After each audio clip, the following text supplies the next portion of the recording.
Have you ever stopped and wondered why the friendships you made as a teenager feel, well, so monumental?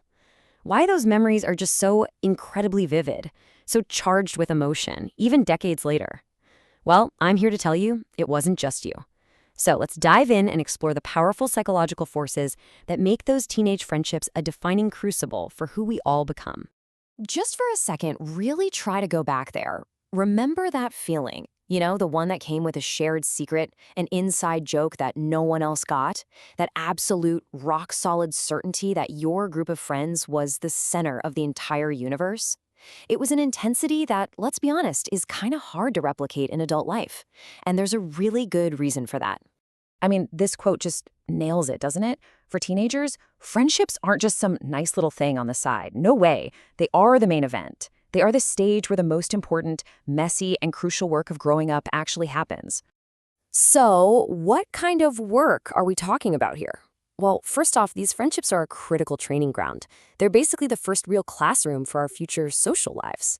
Think of it like this, a social sandbox. It's this amazing, unique space where you could start to pull away from your family, get a little taste of freedom, but without the really high-stakes risks of being a full-on adult.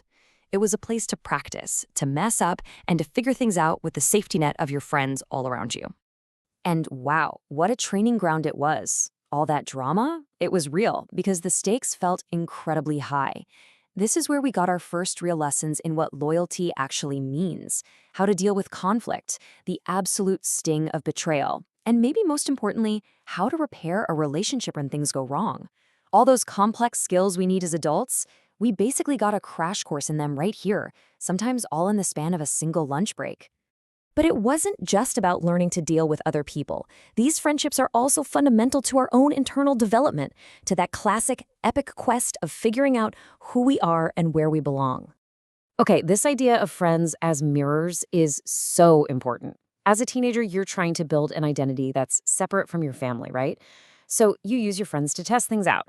You try out a new sense of humor, a different style of clothes, maybe a really strong opinion on a band. And their reaction, whether they laugh with you or agree with you or just accept you, it all helps you piece together the answer to that huge question. Who am I really? And this reflects that split that so many of us felt. I mean, come on. There was the version of you that was for your family, and then there was the more experimental, maybe more real version of you that you could only be with your friends. That safe space let you try on all these different identities just to see which one actually fit. Now here's the kicker. This isn't just a feeling. It's straight up biology. During our teenage years, the brain's need for belonging goes into complete overdrive. Being accepted by your friends doesn't just feel good. On a neurological level, it registers as safety. And being excluded, that can feel like a genuine existential threat. It is that powerful. So when we say these friendships were doing some heavy psychological lifting, this is exactly what we mean. They were helping us form our identities, they were satisfying a primal need to belong, they were helping us learn how to handle those wild teenage emotions, and they were giving us the practice we needed for all our future relationships. That's a huge job description. All right, so that explains why it was all so intense. But why do we remember it all so clearly? Well, this next part reveals the simple but powerful formula that makes these moments stick with us forever. What is it about that one late-night talk, or that first concert, or just laughing so hard you couldn't breathe in a car with your friends? What makes it feel like it happened yesterday? Here it is it. It's this simple. Our brains are basically wired to create super strong memories when two things happen at once. We experience something brand new, and we feel a really strong emotion about it. And adolescence, it's basically the perfect storm of those two ingredients. And that's because so many things were happening for the first time. The first time you shared a truly deep secret, the first real heartbreak, the first time you felt like someone truly, completely understood you. That constant novelty, mixed with the super high-definition emotions of being a teenager, essentially super glued those moments into your long-term memory. Which brings us right back to today.